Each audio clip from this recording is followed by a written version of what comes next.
Hello everyone and welcome back to part 2 of the Lionhart Alliance part 1. This is going to get annoying after a while. Anyway, these are the next 4 missions in the Lionhart Alliance. Tough Stuff, Inside Job, Call a Tactician, and Fearless Leader. First we're going to start with Tough Stuff. And of course I've left in the mission text long enough for it takes me to read it because I'm the slowest reader on the planet. And basically, remember when I said I'm surprised that I warped to Hank instead of just walking to him? This time I decided I'm just going to walk outside to Valerie. It's the same number of screens as it is to Hank. So, this is the only fight in the video that I didn't double speed. And I don't know why, because it's an 11-minute video and I really don't think anyone cares that long. But, I don't have anything to drink. But, this is the only video I leave at single speed. Still have no clue why. I'm tempted to cut this post-roll recording and double speed it, but no, I'm lazy. Last video I said that Revantius was kind of a guest writer. He's not Cinderella, he's not Big Tuna, he's not one of the official writers. To my knowledge, that could change, but I have a strange suspicion that the kits for writing, like we have the art kits that were announced in the design notes, will be out after the Lionhart saga. That is my guess. I really don't know. So basically what I'm saying here is, if you want to help the game and you can't draw art, well, sit down, read the storyline. It's again going to be linked in the description, and come up with something.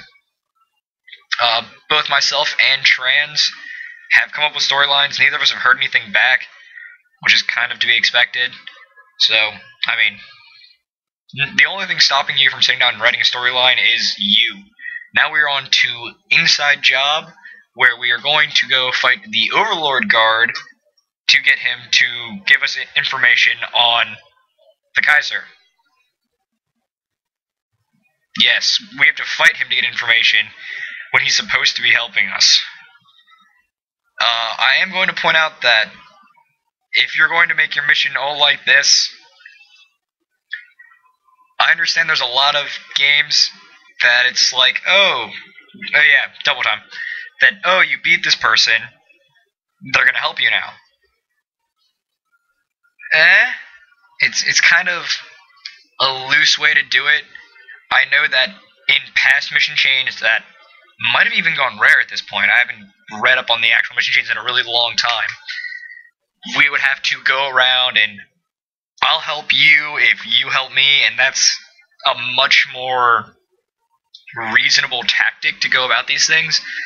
But this is, we're getting 10 different people to help us. So the whole, if we had to go and scratch every person's back on this list, we could be here for a really long time. And it's just, It's like, well, we're just gonna beat you and go might equals right, America. But that's about it. That's my only, like, gripe with this style, but I understand this is a long mission chain. If we had to go and scratch everyone's back, it would be an even longer mission chain, and people would just lose interest. So I'm gonna might equals right, perfectly fine in this example. It's just a really long mission chain, the best way to go about it. As I was saying, for you're writing your own stuff, don't go and like, oh, I'm gonna write my own stuff, so I'm gonna write myself into the story. No, don't do that. That's probably gonna be the fastest way to get your work turned down. So if you're gonna write your own story, write good story and don't write yourself into it. And now we're going on to Call a Tactician after we read the post-text for Inside Job.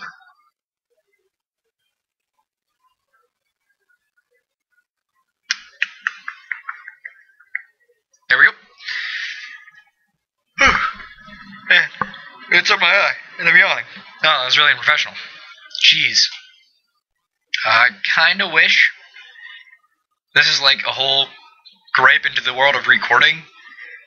My record audio for post-roll, starts the video, and the recording goes. The recording does not automatically stop when I reach the end of the video segment, which is kind of foolish. So I may stop talking like 2 or 3 seconds before the end of the video just to make sure that I make it through I don't get cut off by the end of the video and give you black screen with me talking.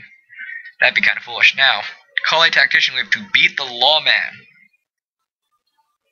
which is going to be double speed because I'm still using the build I used to fight Big Tuna, which is a build that is slower than anything. It was take all stat modifiers, put them into dexterity and technology, because I know I never show my build. Put all points into dexterity and technology, and then all remaining points into support. And if you're going to use the build, put all remaining points into strength. And then take away every point from energy, every point from strength, every point from support, and then get your defense and resistance up to 350, and then get your health up. But I mean, if you're a higher level than me, maybe you can start putting points back into other stats, but I mean, 350 was my bare minimum. I didn't want my defense and resistance any lower than 350 to try and minimize all damage done to me. And it works fairly well, because you see the lawman is hitting a whopping 15. But he's hitting, oh, I mean, I got Technician up right now, so that's kind of cheating. Yeah, he's still hitting 30 without Technician.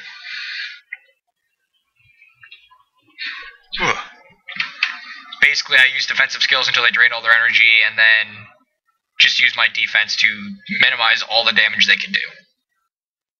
And that was how I went through every NPC after Big Tuna. Pew!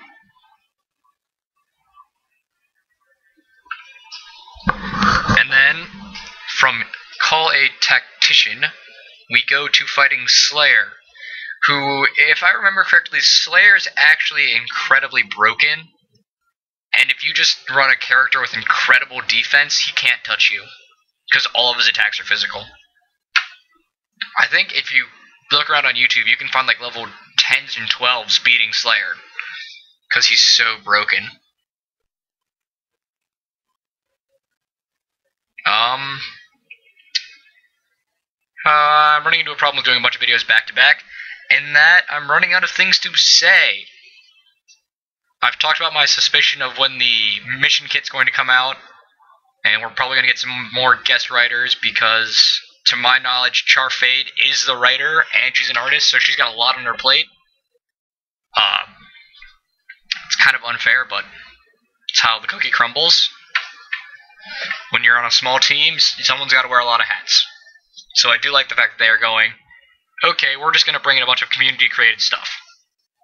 But at the same time, it's like, we should have more employees, but we don't, and this is our way of getting around that. I mean, I know I'm being critical, but guest developers is probably the best way to go about it. Because with a guest developer, you can train them. Why did I turn his chat on for a second? I don't know, maybe he said something and I was kind of interested in what it was. The mysteries of recording audio 2 days after recording video.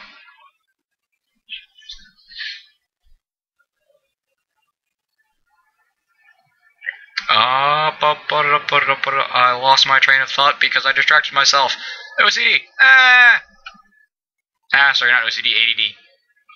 See, I'm really bad at this. Slayer, incredibly broken. Just spam defense and he can't touch you. What else? What else? Yeah, write your own stuff if you can't draw any art. If you can draw art and you want to write your own stuff, write your own stuff.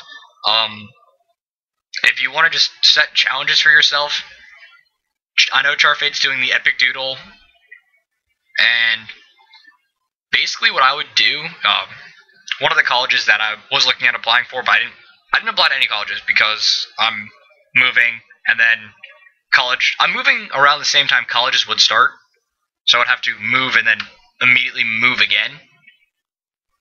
So that's rough, but one of the things one of the colleges wanted to do was they gave you 4 different character sketches. These are all concept art, and you had to write a background story for them, making them a tertiary character. Not the primary character, not the sidekick, some third guy you just meet in the world. So, if you're a writer and you want to challenge yourself, when they do EpicDuel, if you see a good EpicDuel, get in contact with the artist. Like, I want to just make a challenge for myself, and I want to write a story about what's going on in this picture. That'd be a good way to be a part of the EpicDuel competition without drawing anything. And it should be fun. I haven't done that yet. I just sit down and I write things for EpicDuel. I find little story things like, I'm going to write this, and I'm going to write this. Oh no, I got a text message. Go away, text message. And here we are at the end of Fearless Leader and the end of episode 2. I will see you next time at episode 3.